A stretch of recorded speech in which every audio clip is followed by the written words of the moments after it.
얼마든지 정상 가도하게 하고 제대로 사명을 감당하게 하고 신자들이 회개하고 또 주님 앞에 나오게 해야 되는데 어떤 말로 어떻게 가르칠까를 고심하다가 딱 바울 사도가 한 가지 단어를 선택했습니다.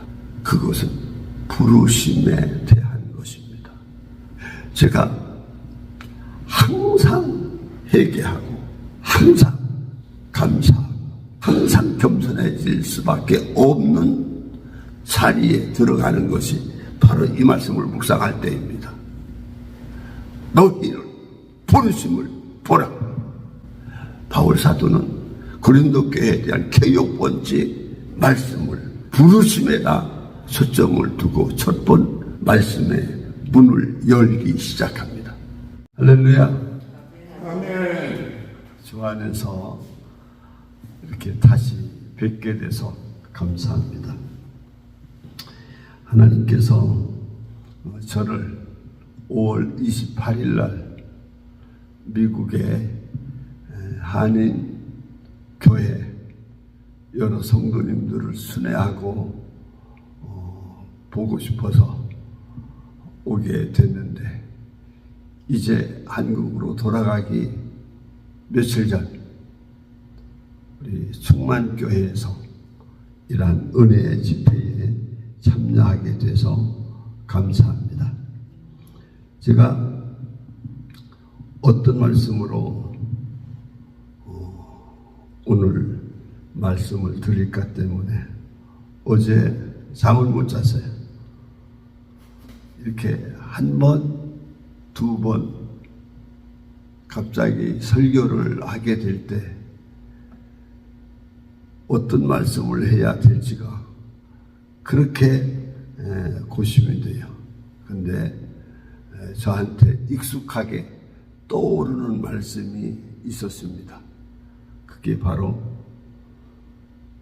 고린도전서 1장 26절 형제들아 너희를 부르심을 보라 라고 하는 바울 사도가 고린도 교회를 향하여 권면하고 말씀하신 말씀입니다. 설교 제목이 하고 어떤 사람들은 실수들을 많이 해요. 제가 삼겹사랑을 얘기하는데 단백질 생각이 많이 나서 그런지 삼겹살이라고 해요. 삼겹사랑입니다. 한번 따라서 해보실까요? 삼겹사랑. 예, 하나님의 사랑이 한 겹, 두 겹, 세 겹으로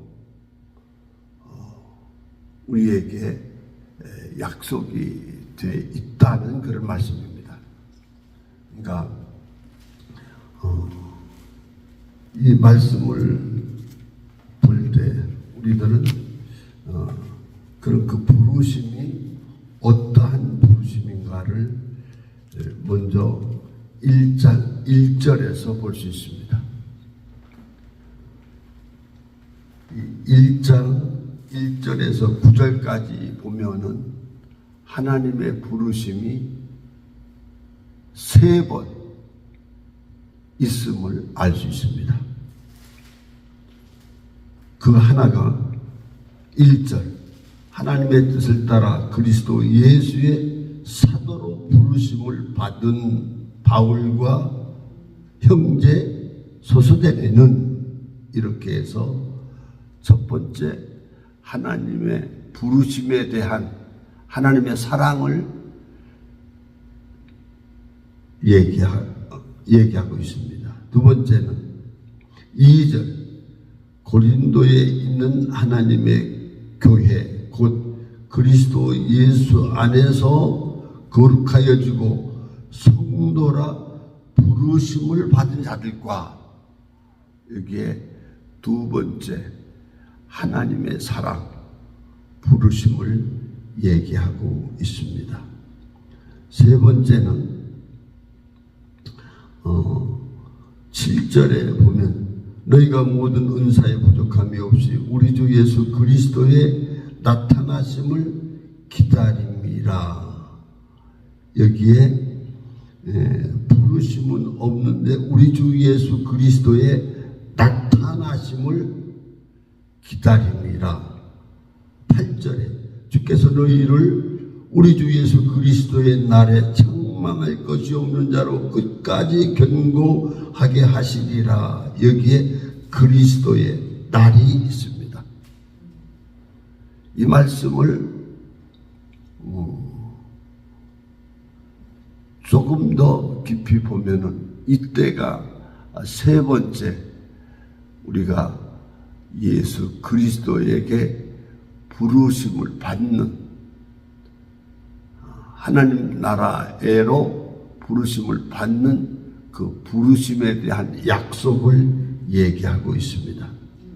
이래서 설교 말씀을 첫부터 끝까지 잘 듣는 분도 있고 형편에 따라서 도중에 말씀을 듣지 못하고 끝내는 사람들이 있어요. 이런 사람을 위해서 제가 결론부터 말씀하면은 하나님의 삼겹살은 첫째, 하나님의 개인적인 부르심이 하나님의 사랑이고, 개인적인 부르심을 통해서 우리의 구원을 이루신다는 말입니다.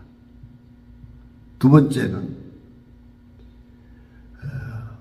우리 모든 지구에 있는 이방인이나 유대인 할 것 없이 하나님은 우리를 교회로 부르심을 통해서, 교회라는 울타리, 은혜의 방주와 같은 곳으로 부르심으로 하나님의 사랑, 하나님의 구원을 이루고 계시다는 말씀입니다. 세 번째는 우리 모든 그리스도인들이 그리스도 안에서, 교회 안에서 이렇게 주님의 명령과 은혜를 따라서 살다가 결국은 이 세상에서 주님 다시 오실 때 천사장의 호령과 나팔 소리를 듣고 강림하실 그때에 우리가 그에게 부르심을 받는, 그래서 구원이 온전히 이루어진다는, 그러니까 하나님의 사랑이 개인 부르심을 통해서 개인 구원으로 끝나지 않고 이방인이나 유대인이나 할 것 없이 교회로 부르시고, 그래서 교회 안에서 하나님께서 구원을 이루시고 하나님을 더 알게 하고 하나님을 온전히 경험하는, 또 사명을 감당하는 그 교회 안에서의 삶이 우리에게 있게 되고, 그 다음에 결국은 하나님 나라, 우리의 희망, 우리의 소원 따라서 그의 나라에 참여하게 되는 이러한 세 번의 부르심을 통해서 하나님의 구원을 이루신다.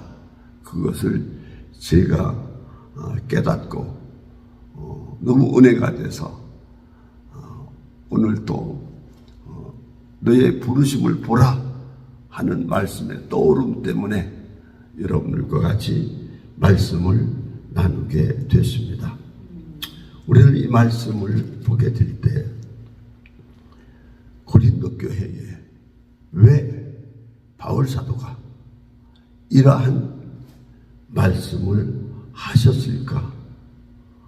라는 이것을 생각하지 않을 수 없습니다. 고린도 교회는 누가 개척했죠? 바울 사도가 개척한 교회입니다. 개척한 교회의 개척자가 왜 편지로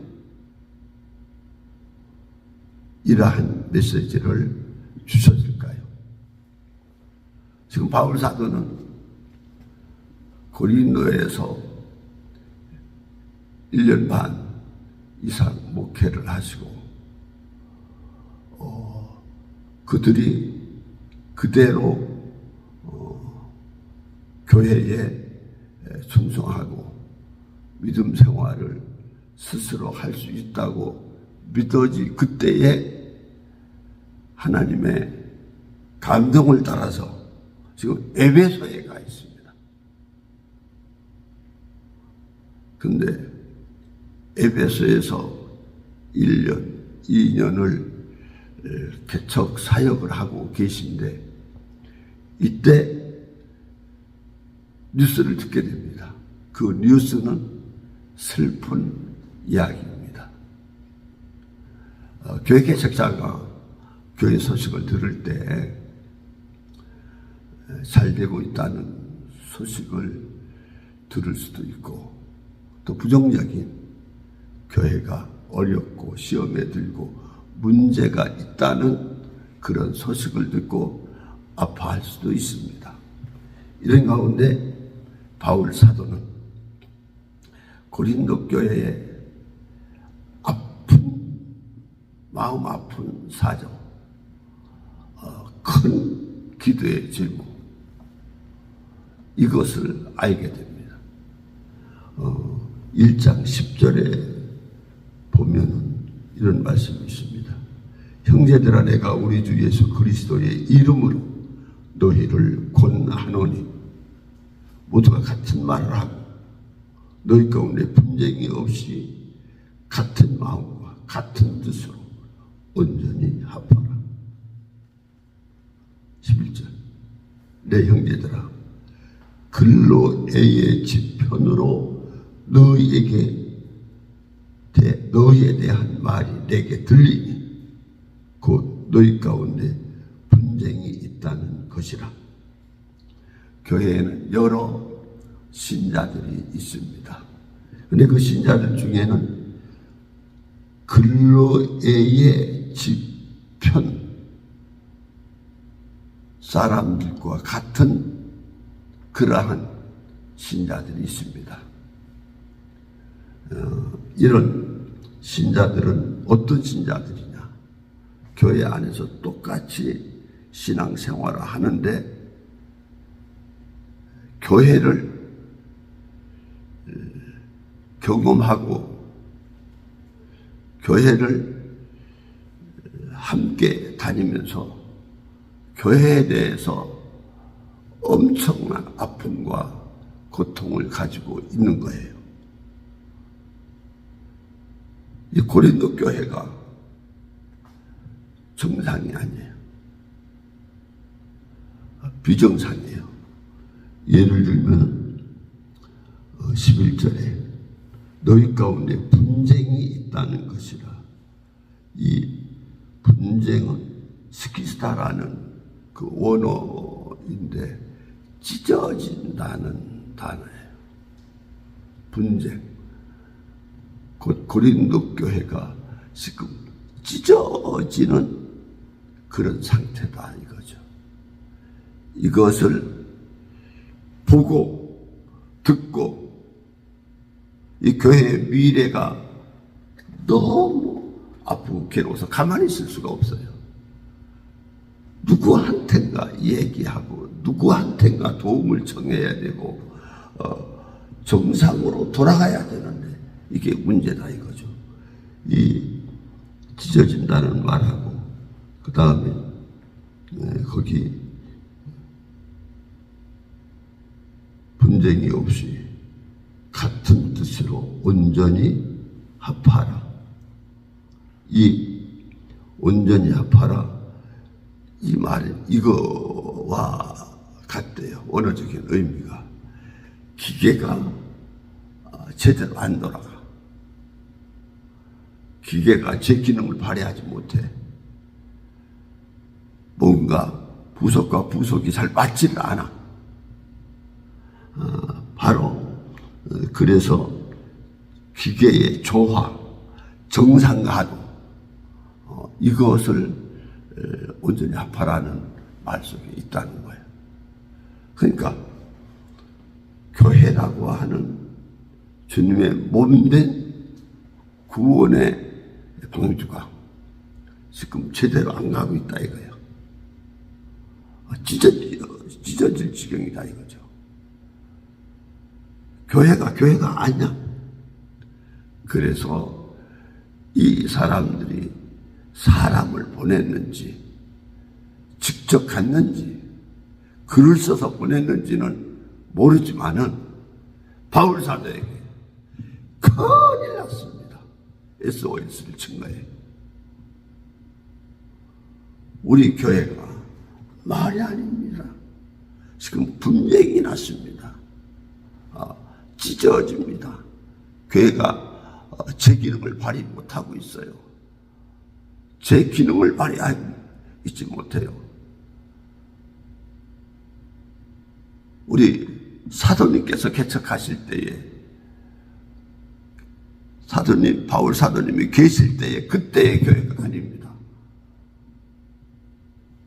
이렇게 바울 사도에게 SOS를 치는 그 사람들이 바로 근로회의 집현사라며 개인인지 누구인지 몰라도 그러한 교회를 염려하고 기도하고 마음 아파하는 그가 개척자 바울 사도에게 SOS를 친 거예요. 이 소식을 들은 바울 사도는 어떤 때는 디모데를 보내기도 하고 어떤 때는 또 다른 사람을 통해서 이야기도 하지만은 바로 이때다 하고 글을 쓴 거예요. 첫 번 쓴 것이 고린도전서고 두 번째 쓴 것이 고린도 후서예요. 자기가 개척한 교회가 찢어지는 분쟁, 또 그 뒤에 분쟁이 같은 분쟁이면서도 성경의 말로는 다른 분쟁이에요. 이건 말로서 싸우고 트러블이 일어나고 괴로워하는 그 모습이에요. 이 분쟁 상태를 들은 이상, 알고 있는 이상 가만히 있을 수가 없어요. 그래서 바울 사도는 고민하시는 거예요. 어떻게 말할까? 무슨 말을 할까? 어떻게 하든지 정상 가동하게 하고 또 제대로 사명을 감당하게 하고 신자들이 회개하고 또 주님 앞에 돌아오게 해야 되는데 어떤 말로 어떻게 가르칠까를 고심하다가 딱 바울 사도가 한 가지 단어를 선택했습니다. 그것은 부르심에 대한 것입니다. 따라서 합시다. 하나님께서 부르셨다. 하나님께서 부르실 것이다. 하나님이 부르고 계신다. 부르심에 대한 얘기를 하고 있어요. 그러한 영감이 저하고 통해서 그런지 몰라도 제가 항상 회개하고 항상 감사하고 항상 겸손해질 수밖에 없는 자리에 들어가는 것이 바로 이 말씀을 묵상할 때입니다. 너희는 부르심을 보라. 바울 사도는 고린도 교회에 대한 개혁번지 말씀을 부르심에다 초점을 두고 첫 번 말씀의 문을 열기 시작합니다. 제가 부르심을 보라고 할 때 딱 우리 어머니가 생각나요. 아버지가 생각나요. 그리고 어머니가 예수 믿고 아버지가 예수 믿게 될 그때의 상황을 연상하게 됩니다.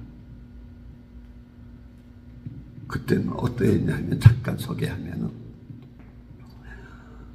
어머니만 예수 믿었어요. 우리 어머니가 주일학교 때 선교사님들이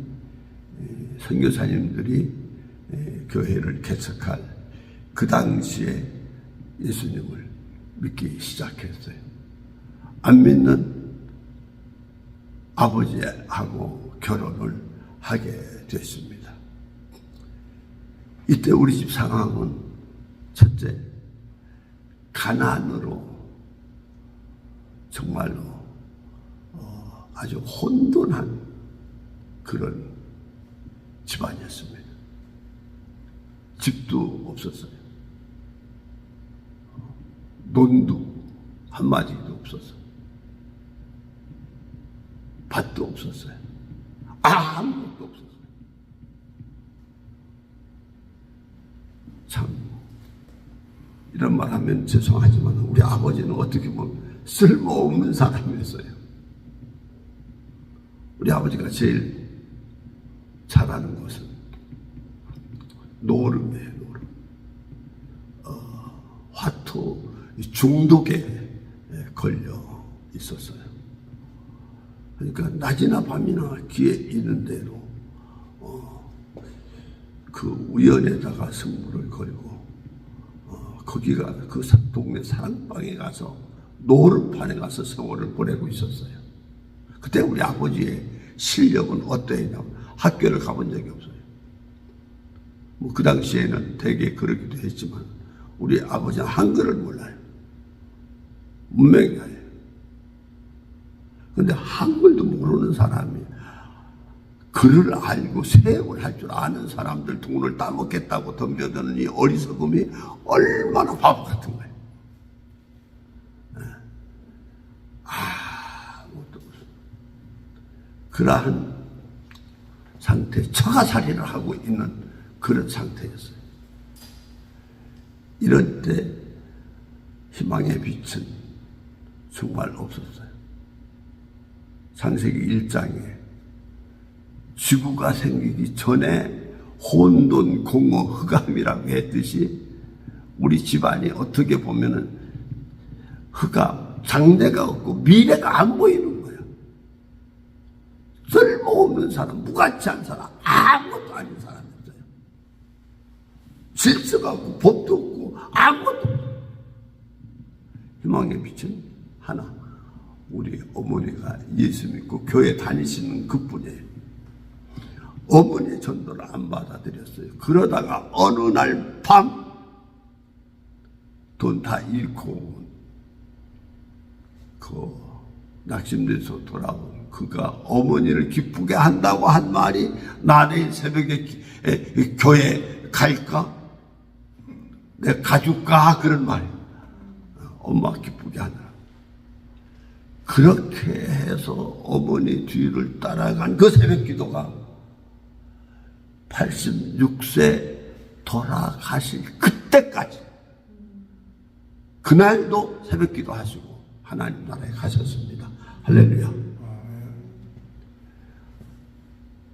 그래 교회 가는 재미가 생겼어요. 그래 일하는 재미로 바뀌어졌어요. 교회 가는 그 다음날부터 담배 끊었어요. 술 끊었어요. 노름판 끝냈어요. 그렇게 하면서 예수 믿는 5년 만에 집을 샀어요. 제가 중학교 들어갈 때는 큰 집을 사고 눈도 밭도 다 사게 됐어요. 하나님의 은혜입니다. 하나님이 그때의 그 정말 혼돈하고 무가치하고 쓸모가 없고 장래성이 하나도 없는 그런 상태에서 우리 어머니를 통해서 주님께서 아버지를 부르셨다. 그 부르심 속에 어머니의 모태신앙 속에 자란 내가 이 자리에 서게 됐다. 이럴 때 이 부르심이라는 단어 앞에는 무조건 감사합니다. 그래서 저는 지금도 무슨 말을 하거나 기회가 있을 때마다 하나님의 은혜입니다. 그저 감사할 것밖에 없습니다. 그러니까 내 친구들이나 모든 사람들은 저 조목사는 진짜 복 있는 사람이야. 진짜 행복한 사람이야. 그런 말들을 많이 하는데 진짜 그래요. 이 부르심을 보라 할 때 회개가 항상 됩니다. 내 가는 길, 앉는 길, 내 하는 일 이런 거에 그때 부르심을 생각하면은 내가 회개하지 않을 수가 없어. 나를 항상 회개케 하는 말씀이 너희를 부르심을 보라. 이 말씀. 그리고 나를 항상 겸손하게 해요. 아니, 가난뱅이, 또 무학, 또 거기에다 그래서 그런지 저는 또 공부도 못했고 또 병주거리였고 정말 그 형편없는 나였다고 말이죠. 근데 내가 목사가 되고 이렇게 선교 사명에 참여하고 은혜 안에 살고 믿음 안에 있는 아들과 딸과 자녀들을 생각하면은 감사, 무조건 회개, 무조건 겸손. 그래서 부르심을 얘기합니다. 그러니까 바울 사도가요, 고린도 교회에 편지할 때 고린도 교회는 제가 유대인에 비하면 우리가 다 이방인 아니에요? 이방인이에요. 근데 이 고린도 그 지역은 역사적으로 알려졌듯이 아주 우상의 도시입니다. 산 꼭대기도 지금도 가보면 그 신전터가 있고 산 아래도 있고 상업도 시고 항구도 시고 그래서 거기는 불법, 간음, 도둑질, 깡패, 건달, 백수 뭐 별별 사람들이 많이 있는 타락된 도시였어요. 그래서 사람들이 악하게 될 때 저 사람 고린도 사람 같다고. 고린도화 된다는 게 그것만큼 타락하고 악한 곳이었어요. 그런 곳은 사실 교회가 세워질 만한 곳이 아닙니다. 교회가 부흥될 만한 곳이 아닙니다. 어떻게 보면은 희망이 없는 사람들이에요. 상대가 없는 사람들이에요. 보고 그 믿음이나 율법적으로 보면은 그거 다 끝장난 사람들이에요. 그런데 바울 사도가 거기에 전도하러 오신 거예요. 전도 안 드릴 곳이야. 결안으로 바위 떨치기와 같아요. 그래서 바울 사도도 고린도 가서 떨었대요. 떨어서 그들의 망가진 모습과 그들의 철학이나 그들의 삶을 보고 정말 모든 것이 불가능했어요. 이때 바울 사도는 한 가지, 그가 믿은 예수, 그가 받은 성령 세례, 자기가 체험한 체험신앙, 이거 가지고 고린도에 도전한 겁니다. 고린도를 돌파한 것입니다. 이때 바울 사도가 한 가지 신념, 오직 십자가, 오직 성령에 나타나는 증거, 이것만 가지고 들어가게 된 것이에요.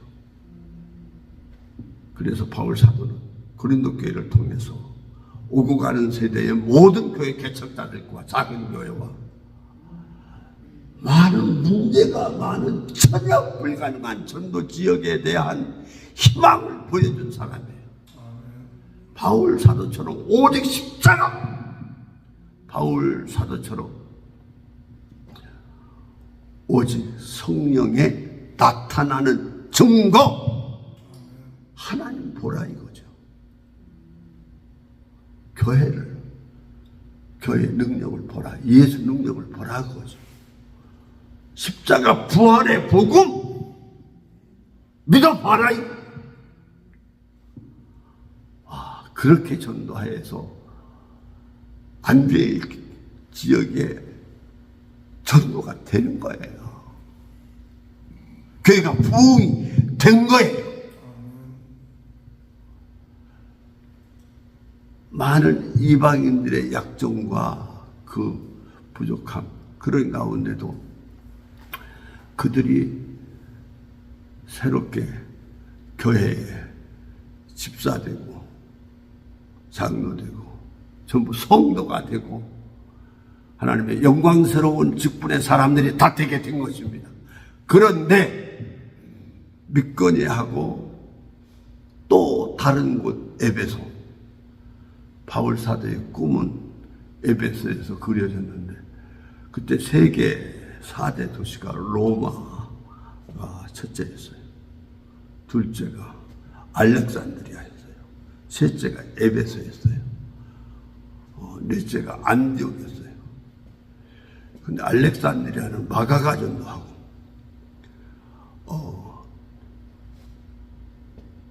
그러고 보니까 자기가 가야 할 곳은 이제 에베소하고 그 다음에 어디 로마밖에 없는 거예요.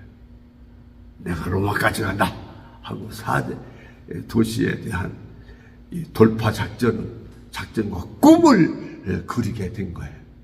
그래서 하나님의 큰 꿈을 안고 자기 마음의 성령의 감동과 소원을 따라 에베소에 간 거예요.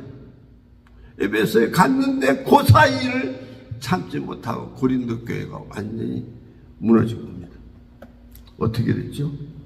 자, 한번 보시겠습니다. 고린도 전서 1장 11절. 아까 본 말씀대로 내 형제자 글로에의 지편으로 너희에 대한 말이 내게 들리니 뭐가 들렸어요? 너희 가운데 분쟁이 있다는 것이라. 찢어지는 거. 기계가 완전히 고장나고 조화가 되지 않고 그래서 제 기능을 발휘 못하는 것처럼 교회가 아주 망가지고 있다는 소식을 들었다 그거죠. 12절. 내가 이것을 말하거니와 너희가 각각 이르되 분쟁 찢어지는 그 모습입니다. 첫째, 나는 바울에게라. 개척자. 나는 개척자 편이다. 바울 파가 생긴 거예요. 나는 아볼로에게라. 이 양반은 유대인 학자에 속하고 알려진 바로는 웅변가였고 어떻게 보면 바울 사도가 교회가 부흥되고 할 일이 많아질 때 부목사님처럼 이렇게 모셔온 사람이야. 그러니까 잘 가르치는 거죠. 가르치는 은사가 있는 거죠. 그런 가운데 알렉산드리아에서까지 이렇게 데려온 유대인 학자 출신 성도야. 그가 성경을 가르치고 설명할 때 은혜 많이 받았는가 봐. 그러니까 제가 처음 붙인 겁니다. 부교육자 역할을 하는 그런 사람이야. 나는 그 사람한테 은혜 받았다. 그 사람이 최고다. 아볼로파가 생겼어요. 또 누구죠? 게바파. 게바파는 게바는 사실 베드로죠. 이스라엘이 베드로라고 하는 게 맞는데 왜 게바냐? 이게 아람어식으로 할 때는 게바야. 그럼 아람어식으로 한 말을 구태여 여기다 바울 사도가 쓴 것은 이 이스라엘에서 유대인들이 아람어를 사용하는 부류의 사람들이 이쪽으로 이사 와서 또 그쪽에 하나의 덩어리가 세력이 된 것 같아. 그러니까 바울 사도가 암시적으로 딱 게바파. 야, 게바파가 뭐냐? 너들 이스라엘의 디아스포라로 여기까지 와서 이게 뭐냐? 너들이 게바파라고. 또 수제자거든요. 그래서 최고라고. 이렇게 한 거예요. 그 다음에 나는 그리스도에게 속한 자라. 아마 이런 것 같아요. 사실 예수님은 전부지만 여기에 하나의 파벌로서 세력화로 생긴 이것은 이건 것 같아. 내가 진짜다. 나는 말씀 중심이다. 오직 예수님 중심이다. 나만 진짜 예수파다. 참 진짜 내가 순종이야. 이제 그런 식으로 그 별명 지어지는 사람들인 것 같아. 이렇게 해서 13절에 그리스도께서 어찌 아니었느냐? 바울이 너희를 위하여 십자가에 못 박혔으며 바울의 이름으로 너희가 세례를 받았느냐? 나는 그리스도와 아가이오 외에는 너희 중 아무에게도 내가 세례를 베풀지 아니한 것을 감사하노니 이는 아무도 나의 이름으로 세례를 받았다 말하지 못하게 하려 함이라. 예, 바울 사도는 사람 중심 거부했다는 거예요. 세례나 이런 것으로 해서 자기 세력화, 제자와 훈련을 나기 위해서 자기 세력화, 자기 사람 만드는 거, 이것을 거부했다는 거죠. 너희들 모르느냐? 나한테 배우지 않았느냐? 내 모습에서 깨닫지 못했어. 찢어지는 문제가 안 돼. 그래서 계속 말싸움하면서 안 돼. 너희들은 여기 10절에 같은 말이 3개 나와. 같은 말을 해. 그 다음에 같은 마음이 같아져야 돼. 또 같은 뜻으로 온전히 합해라. 그래야 기계가 정상화되듯이 교회도 정상화, 제 모습, 제 자리를 걷는다 이거죠.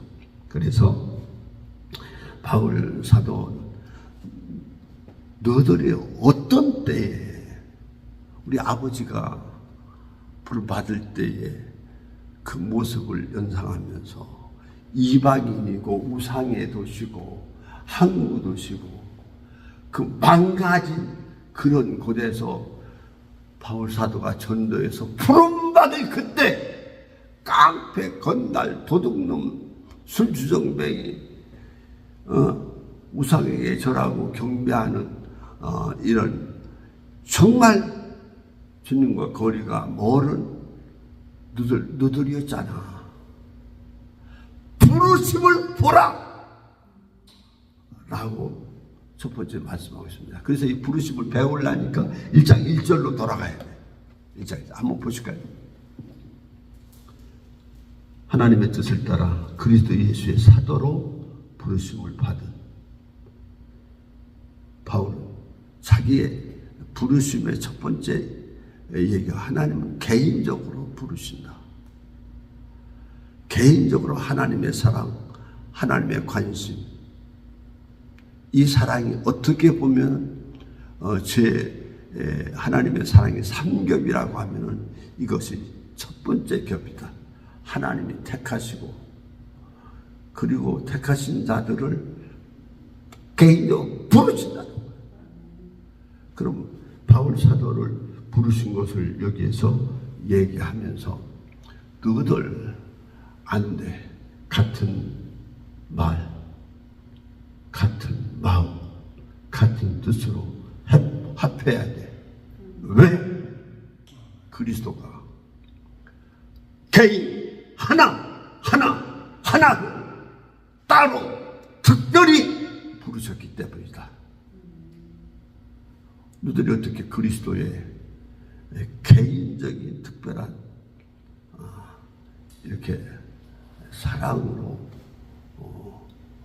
부름받은 이것을 거부하겠느냐. 여기 보면 이렇게 있어요. 그리스도 예수의 사도로. 하나님의 부르심은 목적이 있고 그 목적이 구체적이다. 너희들을 향한 하나님의 뜻과 개인적으로 구체적인 사명과 뜻과 그 은사가 있다. 예. 그리고 하나님의 부르심을, 바울을 부르심을, 자기가 부름을 받은 것을 생각하잖아요. 어땠어요? 정말 나쁜 사람이었어요. 그리고 살인, 스데반, 살인을 하는데, 순교시키는데 가담자였어요. 찬성자였어요. 참 못했잖아요. 예수 믿는 사람들 감옥에 집어쳐넣는데 앞장섰어요. 얼마나 앞장섰느냐.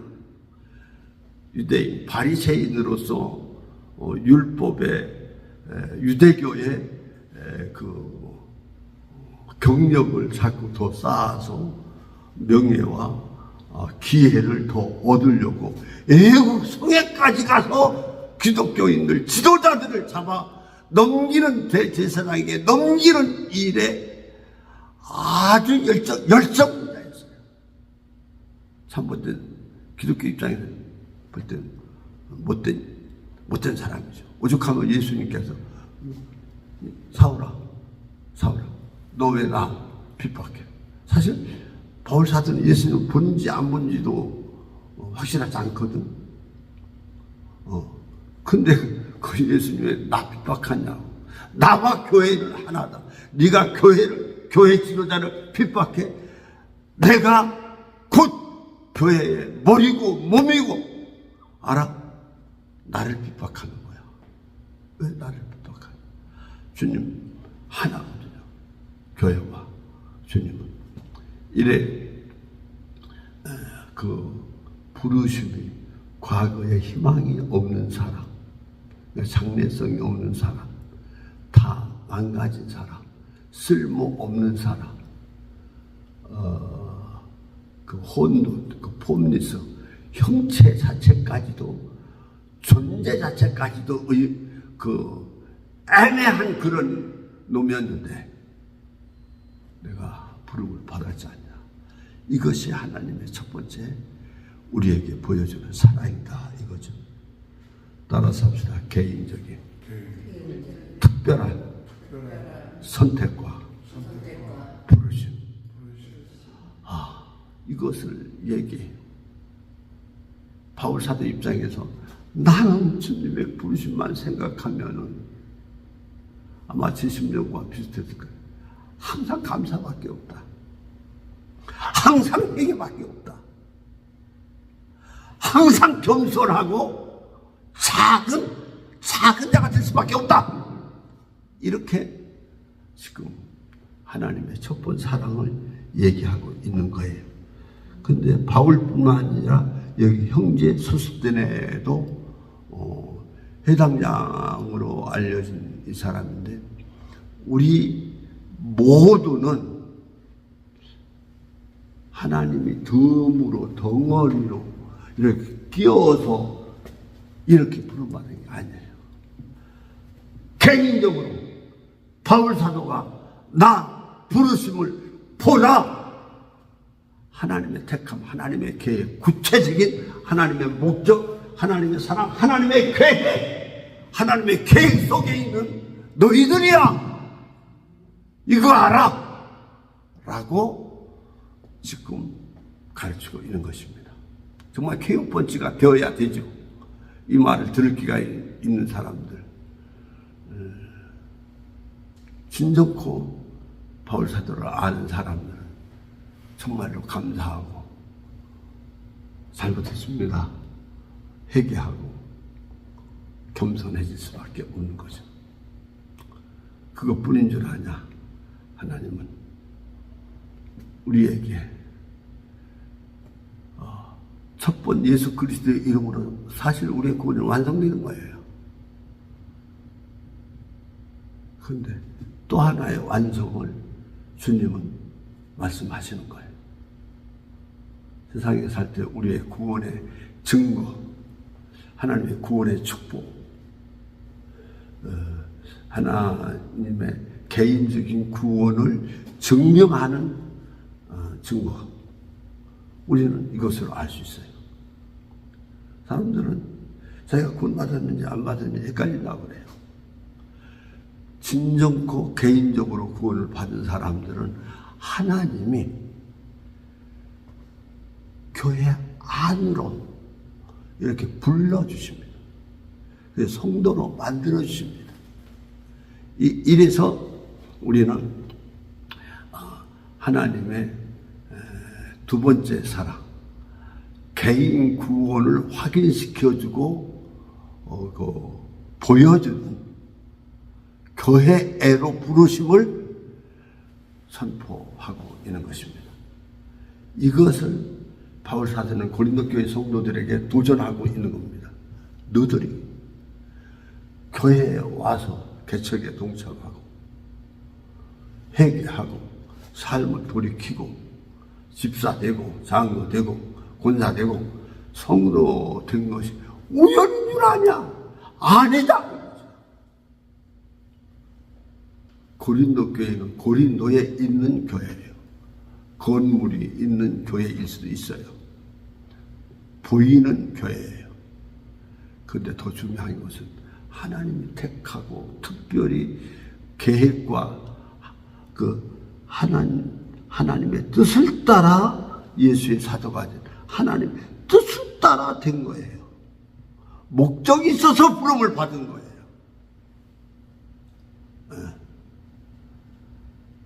과거 묻지 않고 부르심이에요. 과거가 아주 개판 형편없는 상관없어. 일단 하나님이 택했으면 찍었으면 하나님 부르신 거야. 그 부르심의 증거가 교회애로의 부름이다 이거죠. 이것을 바울 사도는 얘기하면서 회개하기를 원하는 거죠. 그렇죠? 같은 말 하기를 원하는 거죠. 같은 뜻으로 합하고 하나 되라고 얘기하는 거죠. 자, 그러면은 교회 부르심이 저는 하나님의 우리를 향한 구원의 증거와 표시라고 저는 그렇게 믿습니다.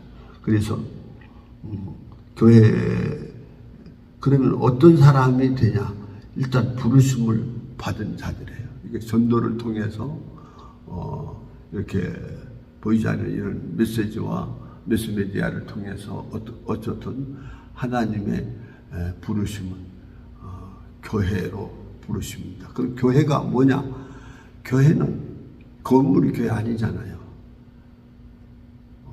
교회라는 뜻 자체가 하나님이 많은 사람들 중에서 따로 불러 모은 사람들, 하나님의 부르심을 받은, 하나님이 불러 모은 하나님의 사람들이에요. 이게 교회예요. 어디에서? 각처에서요. 어느 나라, 어느 지역 없어요. 교회는. 그래서 여기에 유대교의 자기들 선민의식을 우리는 새로운 복음적인 선민, 은혜의 줄을 교회를 통해서 받게 되는 거죠. 그래서 우리는 주 안에서 따라서 선민이다. 믿습니까? 따로 불러 모은 선민이에요. 구약의 칼이라는 그 의미, 하나님이 유대인들 따로 불러 모은 그 집단이에요. 그 신약의 예수 그리스도 안에서 예수 그리스도를 통하여 주님이 따로 불러 모은, 이게 복음 아니에요. 이게 복음. 이렇게 된 거예요. 그 다음에 그러면은 이 성도들은 어떤 사람들이냐? 아무나 교회 문만 들어왔다고 하면은 하나님의 부름이 확실하냐? 거기 분명히 나와 있어요. 이게 확실히 구분이 돼요. 자기를 진단할 수 있어요. 남을 얼마든지 진단할 수 있어요. 이렇게 돼 있어요. 우리 각처에서 우리 주 곧 그들과 우리 주 대신 예수 그리스도의 이름을 부르는 모든 자들 따라서 합시다. 예수 그리스도 우리의 주라고 그랬어요. 그러니까 주까지 같이 하면 따라서 합시다. 주 예수 그리스도 이 이름을 부르는 자들이에요. 이게 불러야 돼요. 이들이 신자들이에요. 그 말 뜻이 뭐예요? 주 예수가 주예요. 예수가 뭐예요? 구원이에요. 예수가 구원이에요. 그리스도 왕이에요. 메시아야.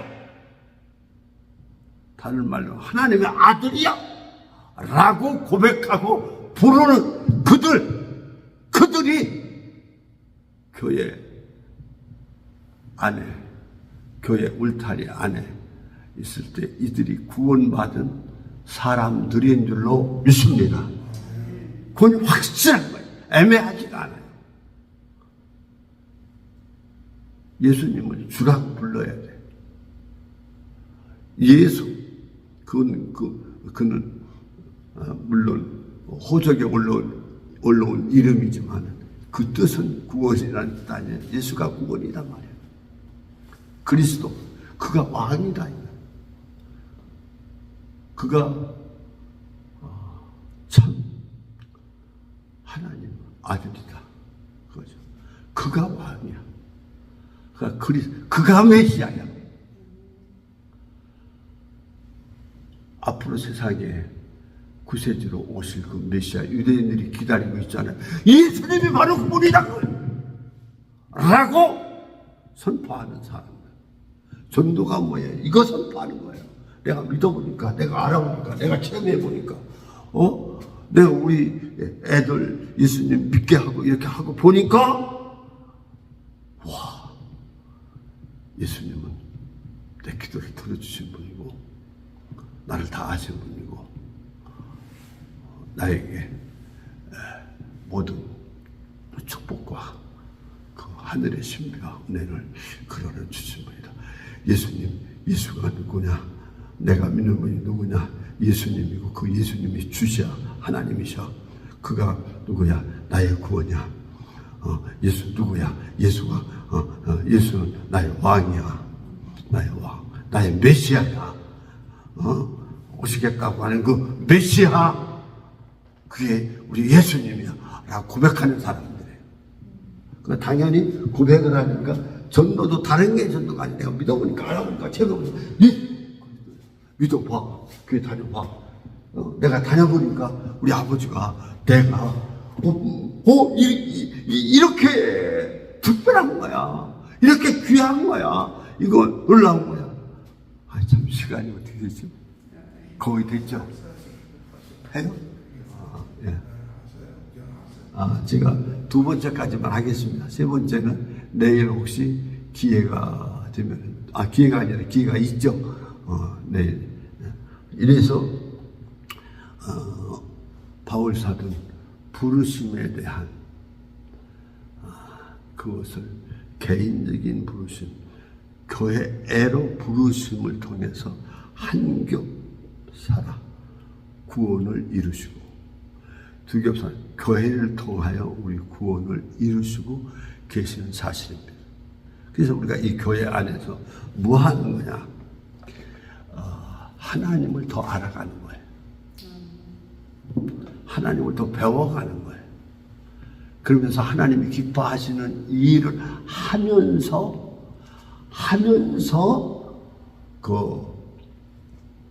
이 세상을 살아가는 거예요. 그래서 우리의 구원을 이루는 것인 줄로 믿습니다. 한 짧은 시간 동안 한 가지만 더 얘기하겠습니다. 그럼 교회에서 뭐 해요? 교회가 뭐길래? 교회에서 뭐 하길래?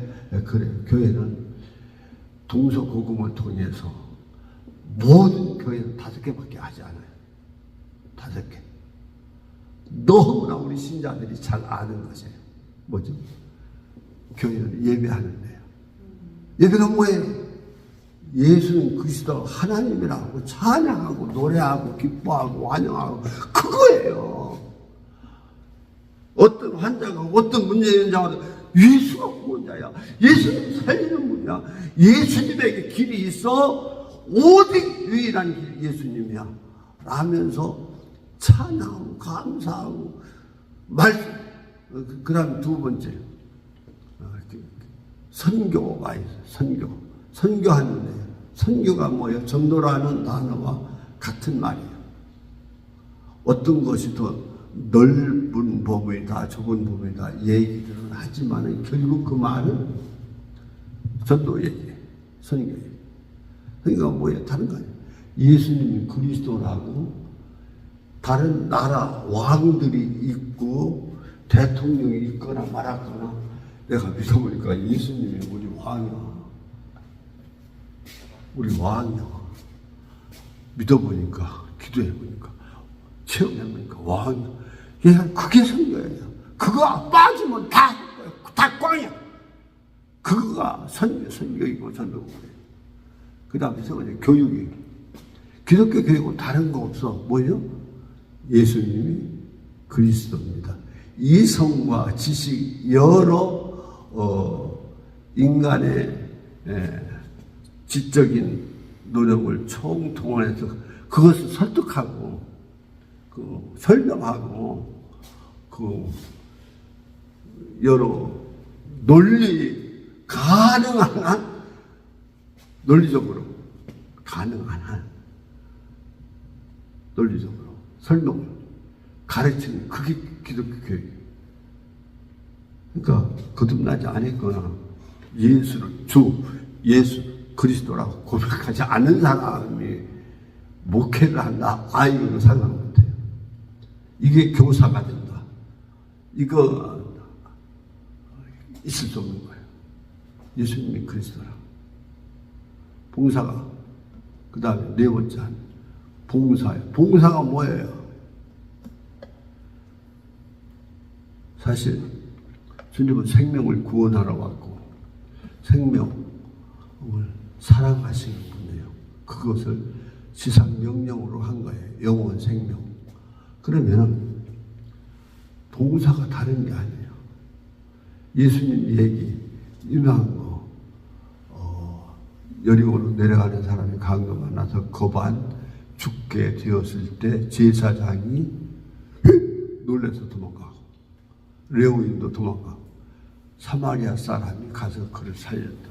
이게 바로 예수님의 그 본체 이야기입니다. 생명만 보는 거예요. 이 사람 여자다, 남자다, 가난하다, 나한테 보상을 줄 거다, 갚아줄 거다, 안 줄 거다, 이것으로 내가 유명해질 거다, 이거 신문에 날 거다. 이거 아니야.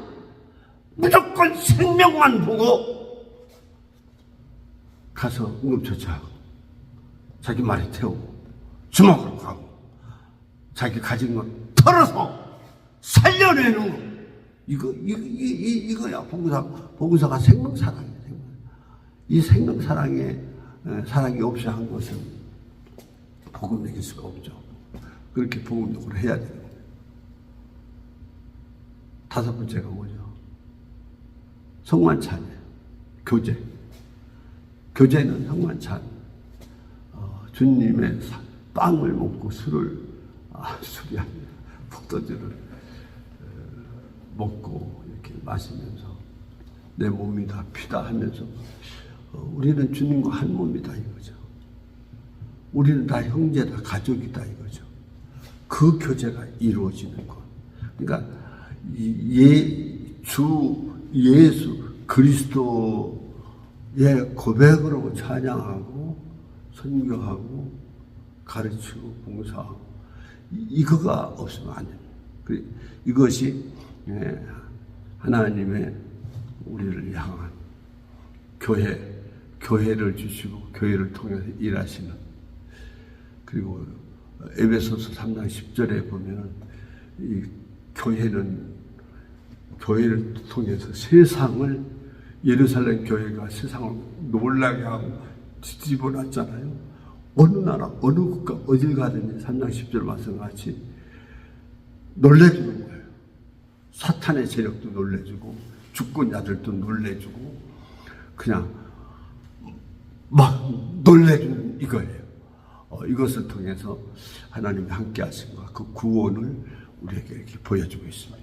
오늘 여기까지 말씀을 듣고 하나님이 주신 은혜를 누리면서 우리가 주님이 주신 생명의 기간 동안, 생명이 주신 동안 이 교회 안에서 교회와 함께 우리들은 살아내야 합니다.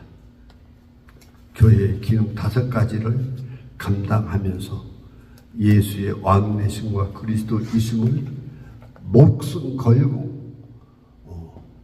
전파하면서 세상을 돌파하면서 살아야 하는 저와 여러분들이 다 되실 수 있기를 주님의 이름으로 축복합니다. 우리 1분간이지만 하나님의 말씀만 붙잡고 감사합니다. 감사합니다. 믿습니다. 감사합니다. 그렇게 기도만 한번 한 1분 동안만 하시죠. 하나님 아버지 감사합니다. 오늘 이 새벽에 주의 복음을 듣게 하시고 하나님이 기뻐하시는 은혜와 성령 안에서 우리가 해야 할 법을 깨닫게 하시니 감사합니다. 아버지, 하나님의 사랑은 우리가 이렇게 개인적으로 부르심을 통해서 하나님의 뜻, 하나님의 계획, 하나님의 목표, 구체적인 하나님의 사랑의 역사가 있음을 믿습니다. 교회를 통한 하나님의 계획과 경륜과 놀라운 하나님의 영광의 역사를 믿습니다. 믿습니다. 믿습니다. 도와주시고 역사해 주옵소서. 또 교회를 통한 하나님의 두 번째 큰 사랑, 하나님의 큰 구원의 계획, 놀라운 계획, 우주 아버지 하나님의 유대인과 이방인 모두를 파하고 있는 하나님의 구원의 역사를 보게 됩니다. 주여 도와주옵소서. 함께 머리를 숙인 우리 목사님, 우리 사모님, 주의 이름에도 함께 하시고 하나님의 능력과 은혜를 땅끝까지 전하게 하시고 계속해서 전하게 하시고 때마다 일마다 사건마다 문제마다 오직 예수, 오직 예수, 오직 예수. 아버지 하나님의 부르심과 선택이라 하나님의 삼겹살은 아버지 겹쳐서 사랑하시며 구원을 이루시는 하나님의 뜻을 이룰 수 있도록 허락하여 주옵소서. 우리 주 아버지 앞에 감사하며 우리의 삶을 인도해 주시는 예수님 이름으로 기도합니다.